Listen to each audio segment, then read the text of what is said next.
চরম দারিদ্র্যের মাঝেও একটু কমেনি মহানবী সুন্নাহর প্রতি ভালোবাসা। মিলাদুন্নবীতে লাখো মানুষের ঢল, শত শত উট কোরবানি কোন দেশে?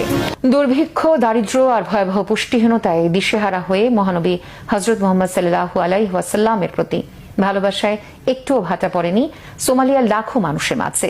বরং জীবনের কঠিন বাস্তবতা থেকে মুক্তির আশায় তারা আরো যেন মহানবীর আদর্শ ও সুন্নাহর দিকে আকৃষ্ট হচ্ছে। তাই মিলাদুন্নবী উপলক্ষে মোগাদিশুতে ঢল নামে হাজারো মানুষের জিকির, দুরুদ আর হামনাতে মুখর হয়ে ওঠে পুরো আয়োজন। সেই সাথে অসহায় মানুষের পাশে দাঁড়াতে দান করা হয়েছে শত শত উট, যার মাংস বিতরণ করা হয়েছে দরিদ্র ও বাস্তুচ্যুত পরিবারগুলোর মাঝে। মহানবীর প্রতি দরিদ্র সোমালিয়াবাসীর ভালোবাসার চিত্র ডেস্ক রিপোর্টে জানাচ্ছেন ইমরান মাহমুদ। প্রচণ্ড দারিদ্র্য, চরম অর্থনৈতিক মন্দা আর ভেঙে পড়া স্বাস্থ্য ব্যবস্থার করুণ দশায় দিশেহারা পূর্ব আফ্রিকার দেশ সোমালিয়া। দেশটির অর্ধেকেরও বেশি স্বাস্থ্য ও পুষ্টি কেন্দ্র বন্ধ হয়ে যাওয়ায় প্রায় ১৯ লাখ শিশু আজ মারাত্মক পুষ্টিহীনতার চরম ঝুঁকিতে দিন কাটাচ্ছে। বিদেশি মানবিক সহায়তা ও আন্তর্জাতিক তহবিলও কমে এসেছে আশঙ্কাজনকভাবে।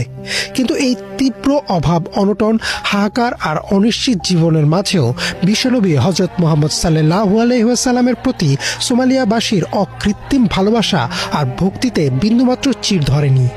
জীবনের সব কঠিন বাস্তবতাকে দূরে ঠেলে মহানবীর জন্মবার্ষিকী উপলক্ষে এক অভূতপূর্ব ও হৃদয়স্পর্শী দৃশ্যের সাক্ষী হল দেশটির রাজধানী মোগাদিশু। সোমালিয়ার রাজধানী মোগাদিশুর ঐতিহাসিক দলজিরকা দাসুন চত্বরে হাজার হাজার নারী পুরুষ সবুজ ও সাদা পতাকা হাতে সমাবেত হন। তাদের কণ্ঠে ভেসে আসে জিকির, দুরুদ ও হামনাতের আবেগঘন সুর। ব্যানার ও ফেস্টুনের লেখা, হে আল্লাহর রসুল, আমরা আপনাকে ভালোবাসি।